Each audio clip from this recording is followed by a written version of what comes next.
mungkin korban yang boleh nih coba ceritakan.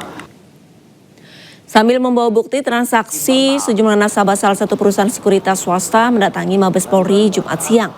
Mereka datang melaporkan dugaan tindak pidana penipuan, akses ilegal, hingga tindak pidana pencucian uang atau TPPU. Total kerugian yang dilaporkan mencapai hingga 90 miliar rupiah. Para nasabah menilai pihak perusahaan tidak menunjukkan upaya pertanggungjawaban secara transparan, terutama terkait kehilangan dana yang terjadi berulang kali. Pihak sekuritas juga diduga mengakui adanya ratusan transaksi ilegal yang bukan dilakukan oleh nasabah. Sementara korban membuka posko pengaduan karena diduga masih ada nasabah lain yang belum berani melapor. Internal, klien kami itu menaruh uangnya akan bentuk saham di sekuritas Mirai. Kemudian pada tanggal 6 Oktober 2025 jam 19.34 waktu Indonesia Barat, klien kami mendapatkan email notifikasi trade confirmation pada email yang terdaftar untuk membuka akun di aplikasinya mereka, Neo Hots, ya kan? Yang dimana bahwa klien kami tidak pernah melakukan transaksi itu. Pemirsa, Kementerian Sosial terus menyalurkan BLT Kesra kepada masyarakat di berbagai daerah. Hingga kini lebih dari 12 juta penerima manfaat telah menerima bantuan melalui PT Pos.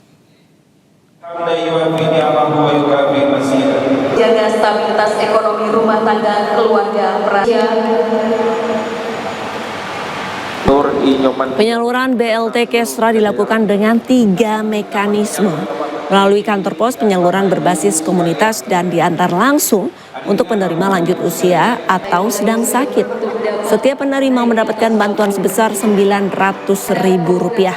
Menteri Sosial Saifullah Yusuf menjelaskan, selain menyalurkan bansos, Kemensos dan PT Pos juga menjalankan program sekolah rakyat yang membuka kesempatan beasiswa bagi lulusannya di Universitas Logistik Bisnis Internasional.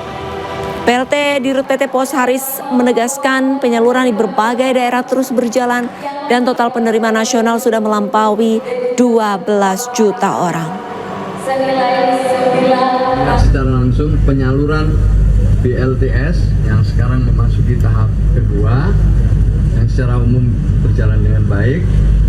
Yang kedua, kami melakukan MOU di mana PT Pos akan memberikan dukungan pada sekolah rakyat melalui beberapa program. Realisasi sudah dari alokasi yang disampaikan mulai tahap 1 dan tahap 2 ada total sampai 12.285.359, yang 600 adalah untuk daerah 3T. Saat ini sudah terrealisir 62,37% ya teman-teman. Jadi ada sudah tersalur 7,6 juta. Kami punya PR tinggal menyelesaikan 4,6 juta lagi. Target kami insya Allah di akhir November ini tugas ini bisa kami selesaikan dengan baik. Atlet juara dunia angkat besi Rizky Juniansyah dilantik menjadi prajurit TNI Angkatan Laut atas prestasinya yang telah mengharumkan Indonesia. Kini Rizky resmi menyandang pangkat Letnan II.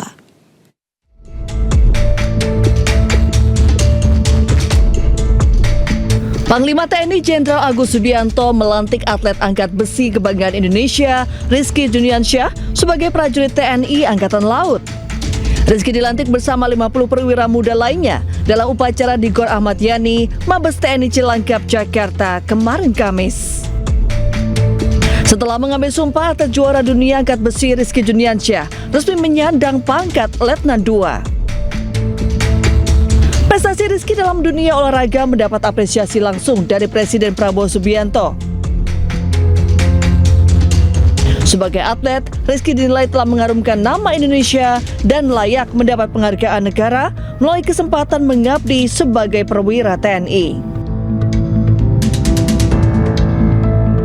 Sebelumnya, Presiden Prabowo Subianto memberi 3 arahan utama pada Menteri Pemuda dan Olahraga Erick Thohir saat rapat di Istana Merdeka Jakarta kemarin Selasa. Arahan tersebut terkait peningkatan kesejahteraan atlet serta penguatan ekosistem pembinaan olahraga nasional.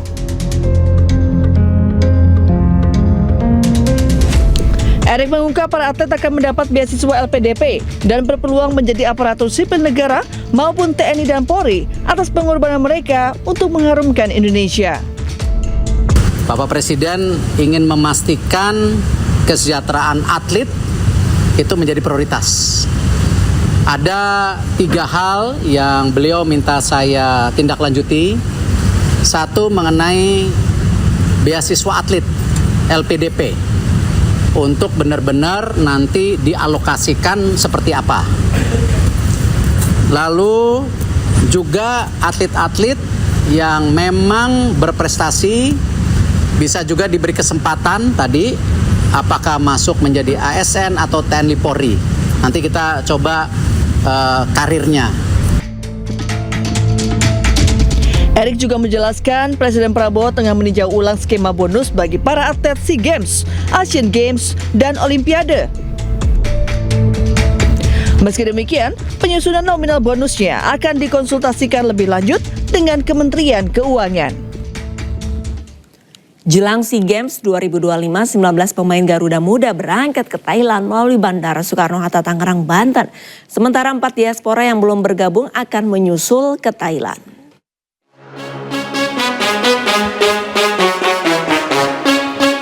Timnas Indonesia U22 resmi bertolak ke Thailand Jumat pagi untuk tampil di ajang SEA Games 2025.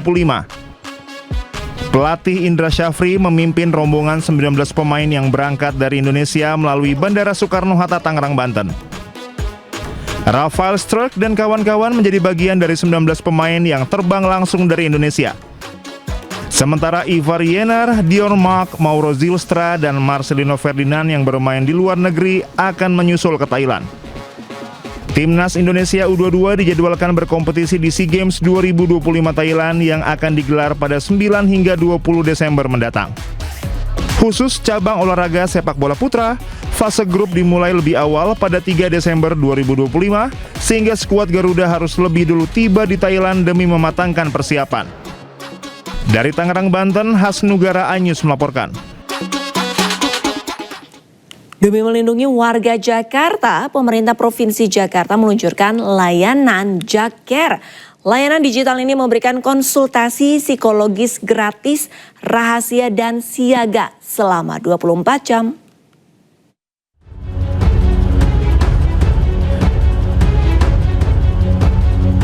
Tingginya tekanan hidup di perkotaan menjadi pemicu utama gangguan kesehatan mental. Dampaknya tidak hanya pada kesehatan, melainkan produktivitas dan kondisi sosial ekonomi masyarakat itu sendiri.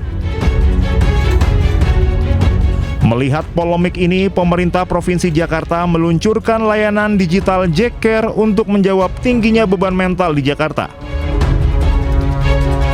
Di dalam UPT PK3D tersedia command center yang diisi tim psikolog klinis untuk menangani telekonsultasi JakCare.